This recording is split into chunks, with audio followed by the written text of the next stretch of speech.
Hey, Brett Harmon here. Out here in the shop today. I've had a lot of questions recently about my Starlink setup. So today I figured I'd talk about that a little bit. And everybody that don't know what Starlink is, what's that little contraption you got there on the boat?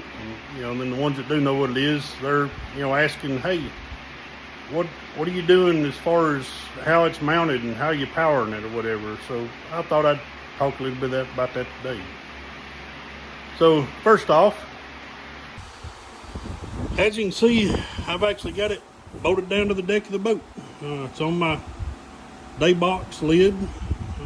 I had it on the actual Starlink bracket for a while, but the way it was setting up was up off the floor and my rods would slide underneath it, and I was always afraid when I'd pick them up that I was going to break the tip or something off the rod. So I bought this encasement. I really don't know which brand it is. It was looked it up on TikTok, I believe it was, but I'm not trying to promote anything here, so I really don't know. But the Starlink satellite is actually encased in this encasement, and instead of it having the magnetic pieces that would normally bolt right here, I actually got some longer bolts drilled all the way through the encasement. I just had to drill the holes out just a little bit, nothing major, and then ended up bolting it down, drilled all the way through. As you can see, the bolts, not worried about it leaking. I'm sure there's going to be people talking about, oh, your day box is going to leak or something. It hasn't so far. It's sealed up pretty tight right here.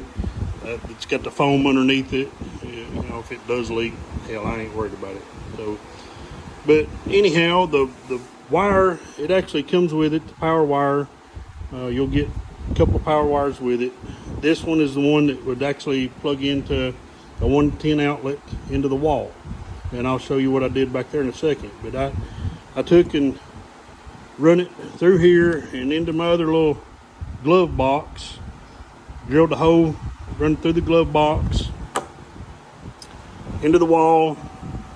Actually took the panel out here, right here. Took this panel out where I could reach in and zip tie everything up. Run the wires all the way through the back. Took this panel off where I could zip tie everything up in there nice and neat. And then I mounted a DeWalt power inverter so that I could get constant clean power from a Starlink. I had to make a bracket, bolted it up. A little extra weight, yeah, probably, but nothing major. I didn't weigh it, but it's not, that whole contraption is maybe 7 or 8 pounds. You can actually, if you look over there on my table, you can see there's the portable batteries that you can actually use for it. Plug it in and run off the batteries, but I got this one hardwired into my power switch, my battery cutoff switch, to where I can, when the batteries are on, there's a power switch on the DeWalt power inverter. I just turn the power inverter on and it powers up my Starlink satellite going through the 110 plug. I got it zip tied to where it doesn't vibrate loose or anything. And a lot of these guys are running to their 12-volt battery for that. I tried it to begin with using the 12-volt adapter into the cigarette plug on the boat, and kept losing power. Every time the Starlink would try to power up, it would show that it was powering, but it wouldn't give it enough juice in order to link up your phone or laptop or anything else to it. So that's why I went with the power inverter. It's clean power. Yes, when it first powers up, it draws a few amps, but when it's powering the Starlink and the power inverter, it's only drawing, I forget what it is, but it's like 0.13 amps. It's not even a whole amp. So, as far as trying to run my batteries down throughout the day, I'm not worried about that. I have a power pole charge in there.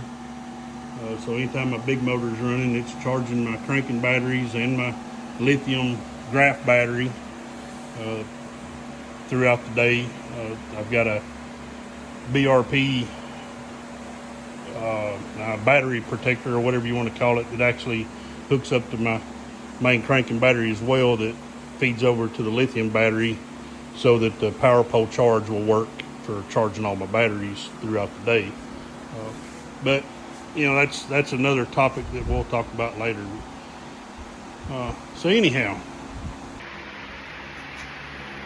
hopefully that'll you know, answer some questions on the Starlink and how I've got it.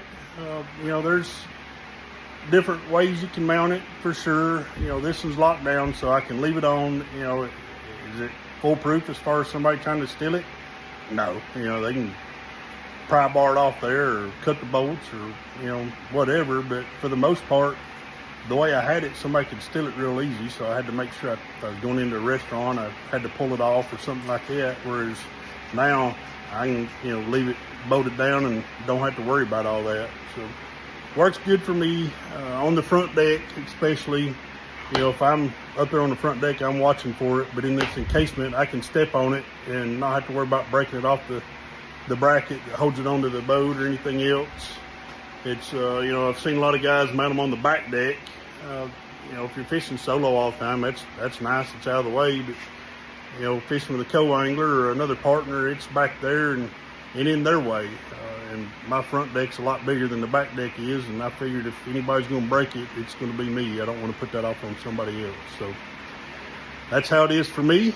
I hope you enjoyed the video and answered some questions. And you know, if you do have some questions, just ask, comment, whatever, and I'll try to answer what I can on it. Thank you for watching.